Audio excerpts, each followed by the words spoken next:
Hello, everyone. Welcome to K-pop Queen for your non-daily actions to all things K-pop. Happy New Year! Ooh, Happy New Year! Welcome to 2025. It's been a bit of a shit show. Sorry, not to be negative or anything, but like, what the fuck is going on? We're almost 2 weeks in, and it's already been this crazy.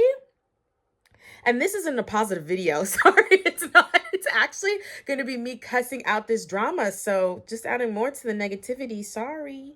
But I have to tell the truth. I won't be silenced, okay? I will tell you my thoughts on the hit NBC? NBC drama. Yeah, When the Phone Rings. Now, if you had told me when I first started this drama that I would end up hating it, I would be very, very shocked and surprised. Because when I first started it, I was absolutely in love. Episodes 1 through 11, fantastic. We get to episode 12, a shit show. Tanks the entire drama, the entire story. I'm not even kidding. One episode had enough power to tank 11 episodes of plot, character twist, conniving evilness, all of it down the drain. For what?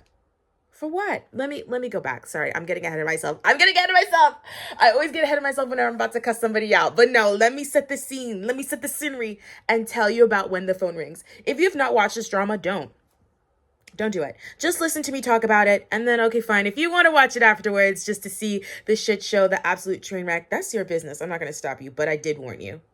I warned you, darling. Okay? You are in for a wild ride. Let's get into it. When the Phone Rings. As I said, an NBC drama that was airing, available on Netflix right after the episodes aired, on NBC in Korea. So it was a Friday, Saturday drama. I remember when the first 4 episodes came out, everybody was talking about it. It was a webtoon as well. So there was a lot of hype about it. And it was starring 2 really big actors, very, very big heavy hitter actors. So I'm really excited to watch this. And baby, let me tell you something. It started off with a fucking bang. A bang! Let me read you the synopsis. When the Phone Rings is a story that unfolds when a show window couple who have been living without speaking to each other for 3 years in an arranged marriage receive a threatening phone call from a kidnapper.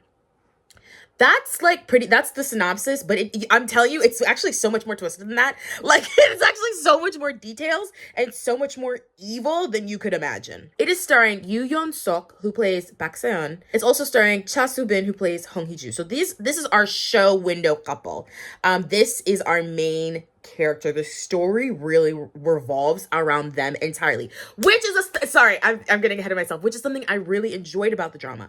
There wasn't like side shit, like it wasn't like little side stories. I mean, yeah, there are other characters and you get to know about them, but their stories only aided that main couple, which is so refreshing. I don't have like a million different plot lines. I'm not scattered all over the place. I am really focused on this couple. Like, the focus on this drama was so good. Again, no idea how we became so unfocused by by episode 12. Craziness. It's also starring Ho Nam-jun as Ji Sung-woo and then Jang Gyuri as Na Yuri.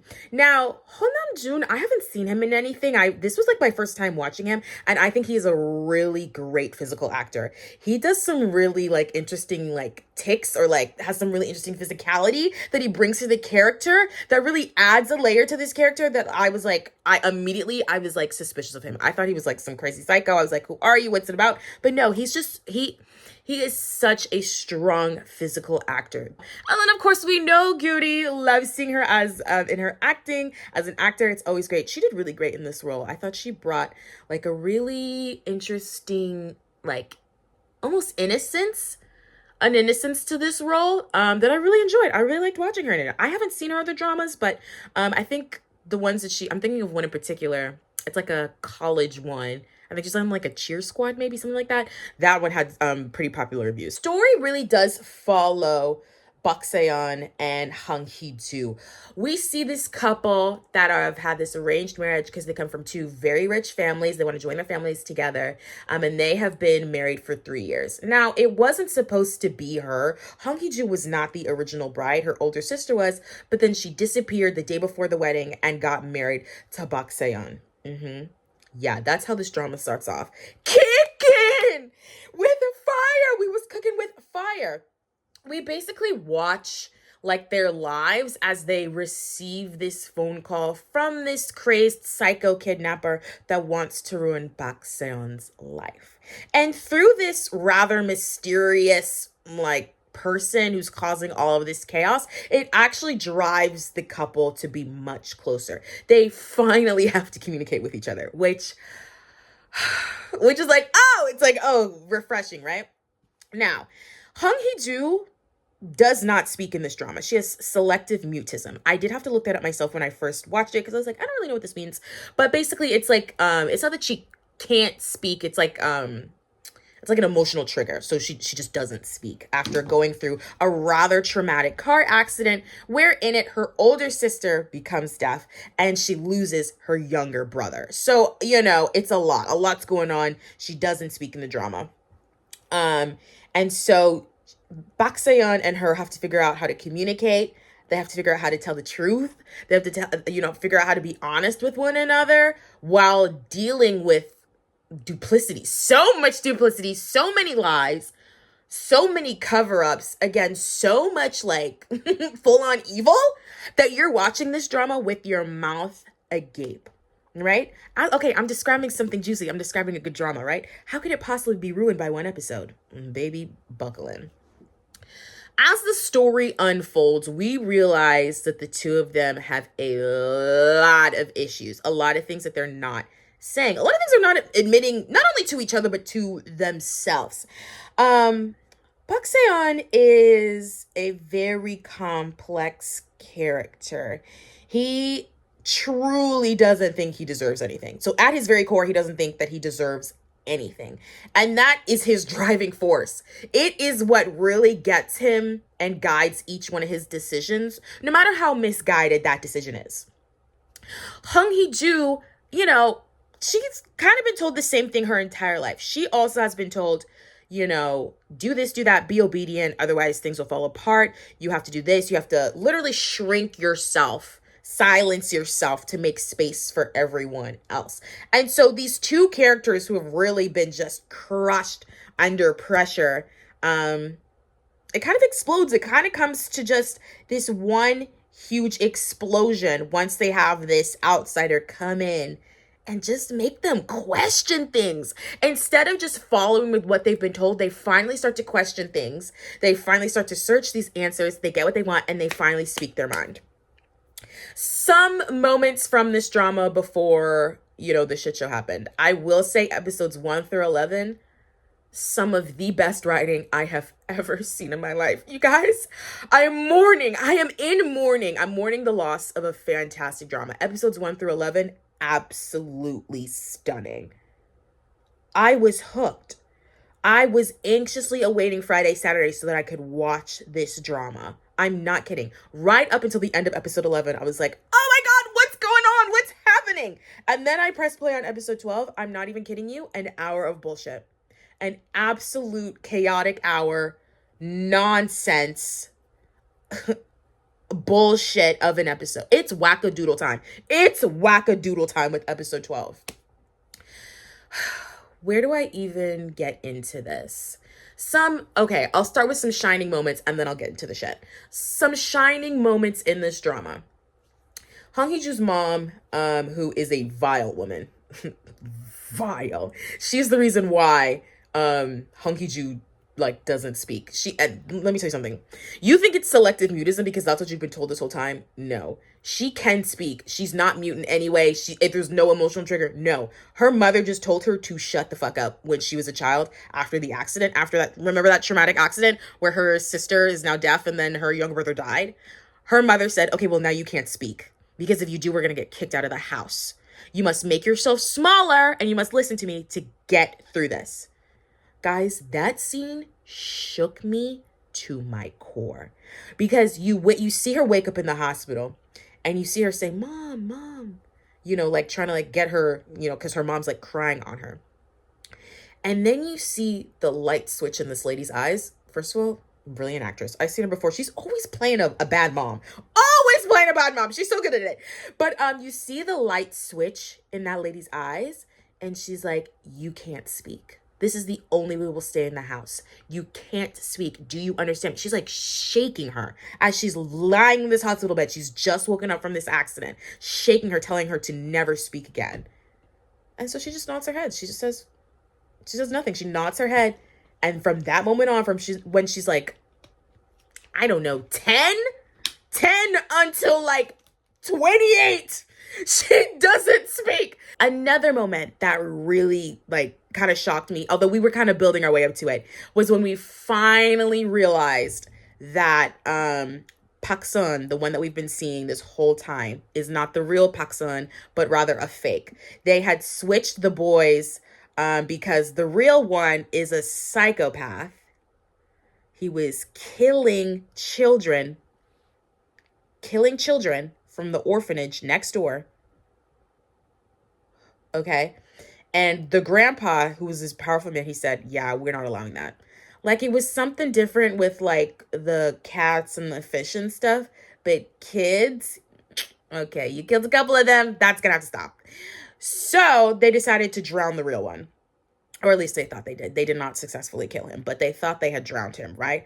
And then they just switched him out. They were like, hey, you, this boy I've been keeping at the boathouse, my son, which, by the way, another shock, did not know that was going to happen, that the grandpa had multiple children, okay, and kept the second Pak Sun for, I don't know, research purposes. I have no idea what the plan was. He just had him at that boathouse the whole time being taken care of by someone else. Switched those boys out and forced the current Pak Sun to be his grandson. His literal grandson. His son that is his grandson. Guys, I'm not gonna lie to you.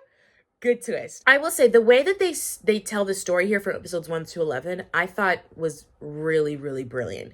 The twists and turns are revealed very naturally. Like, you actually realize the whole time they've been telling you this thing, and then they really reveal it. Like, they give you the whole picture and you realize, wait a minute. But then that, oh my God, like, very, very natural, very easy storytelling. Let me get into episode 12 where things kind of fell off.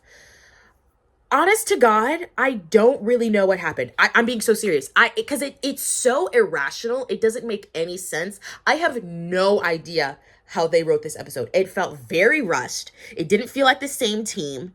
It felt so unnatural seeing everything unfold. I was like, well, how did we even get here? Like, I was trying to rationalize it in my head. I was like, no, I actually do not understand why any of these decisions were made. Before, I understood it was the trauma.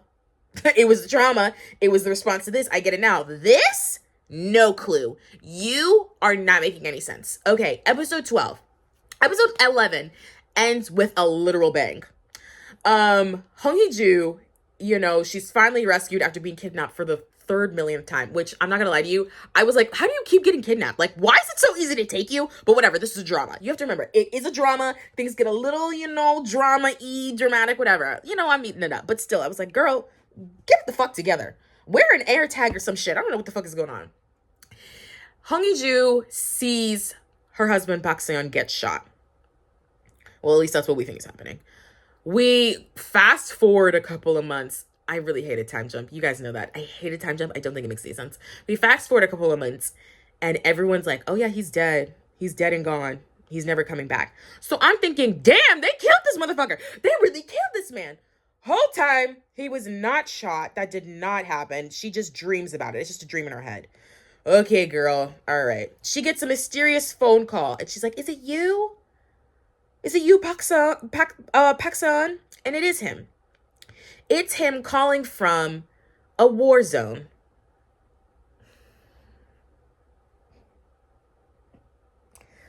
A made-up war zone. A made-up country where they have a war, and he's there for some godforsaken reason. Could not tell you.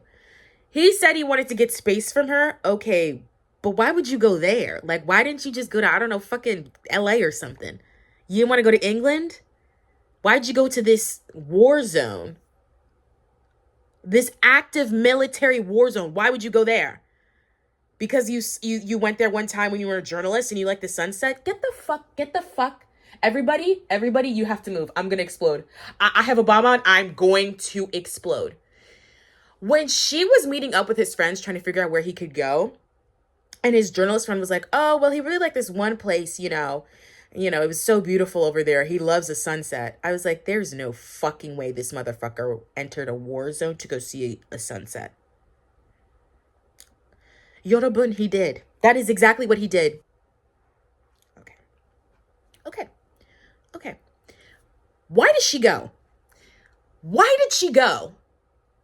I'll ask again. Why did she hop on that plane to go and find him in that fake ass country with that fake ass war? Oregon, wherever the fuck. It doesn't matter because it's not real. Why did she go? She gets caught up in this shit. She gets kidnapped again. She gets caught by some militants. He somehow, this is the part I don't really understand. I think he was following them as if they knew they would take kidnappers. I don't know. He's following the truck. He distracts them, whatever. He starts taking the other prisoners out. He sees that she's in there, flips out. And is like, what are you doing here? Yeah, what are you doing here? What are you doing here? What are you doing? She's like, I came to get you. You're my husband. I love you.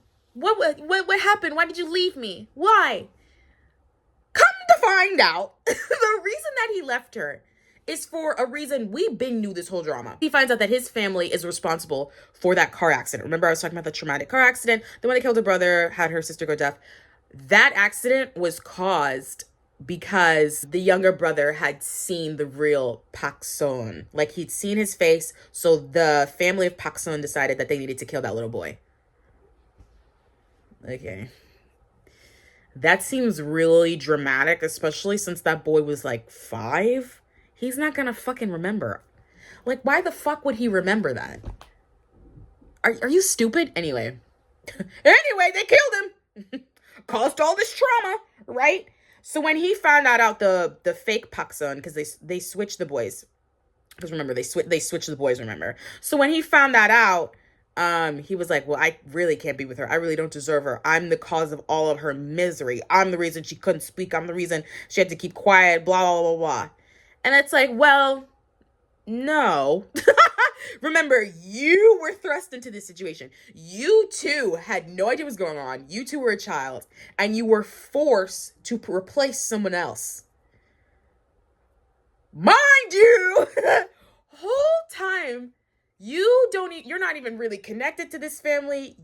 You don't have it. Your father, who becomes your grandpa, which fucking twisted. Your grandpa didn't even give you a name. He left you at the boathouse with this man that really raised you as his own. Like, that's your father, right? He left you there. And then suddenly he's like, okay, switch places. Now you get to be Pak Son. Like, the way that doesn't make any sense. I couldn't believe it. When he said that was the reason he left, I was like, for that? That shit we been knew? The reason why all this shit happened, you just found that out? The fuck? Like, why are you so behind? Why didn't you know that? Also, why did you leave? War-torn country. I can't get over that. I'm sorry. Why didn't you talk to her? Guys, they have been communicating this whole time. They have already reaffirmed and affirmed their feelings for each other numerous times. They are together. They go together real bad. But you decided to up and leave without saying anything? This woman is having nightmares that you died. And you did this? Oh. Pissed me right the fuck off. Okay. Guys, I got to this point and I almost stopped watching. I'm not gonna lie. I almost turned off the episode. I was like, I don't need to see anything else. I've seen enough. But I had to persevere because I need to know. I'm a nosy bitch, even if it means, like, at the end of my own demise. I have to see it. Okay, fine. They get together. They stay together in the church. They fuck in the Sistine Chapel. Or wherever the fuck they are, right? They fuck in that church. Okay, great. They're together. Great. Blah, blah, blah, blah, blah. Then we get to the stuff that we see on Twitter. The viral moment on Twitter where we have that Zionist propaganda bullshit happen in the episode. You guys, we were already at the low point. Lowest point on the earth. Suddenly I'm in the core. I'm in the core of the earth with the molten lava. I'm being burned because they decided to do this shit. Are you out of your fucking mind? You decided to just do your own little propaganda shit for what? The clip was maybe 10 seconds. It was unnecessary. We really did not have to get to that part of the story. And then you have the audacity to turn yourself into some sort of hero Basically, in the little news clip, they changed the names, but they're basically saying that, like, Palestine is attacking Israel, and Korea's coming in to, like, save the day. Like, that's basically what they say. It's you guys, I gasped when I read that. When I saw it on Twitter, I was like, there's no way. Is this a fake thing? Like, are you guys just doing this? Like, because people make shit up all the time. I was like, there's no way. But when I saw it with my own two eyes, my heart sank. Sank. I couldn't believe it. I couldn't believe that this is how they decided to waste the fucking episode. It's gonna piss me off for the rest of my life. I will never get over this. I will never, ever in my life get over how awful this episode was. I don't know who came into the room. I don't know who decided to do this. I don't know who said, oh, make these changes. I have no clue. Episode 12 was so unnecessary, so unneeded. It didn't make any sense. They could have ended it on episode 11 on a happy note. Because they could have just shot the motherfucker, the kidnapper doing all of this. They had many opportunities to kill that man, and they just couldn't. I don't know what was going on. They could not kill him. They didn't get him until the very end. It was very confusing. Anyway, you could have just shot him, or ran him over, called it a day. Happy ending. Merry Christmas. Like, that could have been it. But no, you wanted to get adventurous. You wanted to try something different, something you're not familiar with, something you're not good at. Terrible. Like, I really wish I had great news. I wish I could say, guys, go and watch this drama. Go and check it out. But honestly, don't. Do not watch this. Or just watch episodes 1 through 11 and then make up your own ending. Like, I know you can do that. Like, you're into K-pop. I know you read fanfics. I know you write them. Go ahead and write a new ending for when the phone rings. And just don't even think about episode 12. Forget it exists. It's not there. Guys, have you watched this drama? You probably have if you're watching this. I need to know your thoughts. Were you equally as confused? You were. Did you like it? You didn't. And if you did like it, what's wrong with you? There's no way you enjoyed that bullshit. Like, no fucking way. I do want to know your thoughts, though. Comment below, tweet at me, and I'll be back with another video. Bye, guys.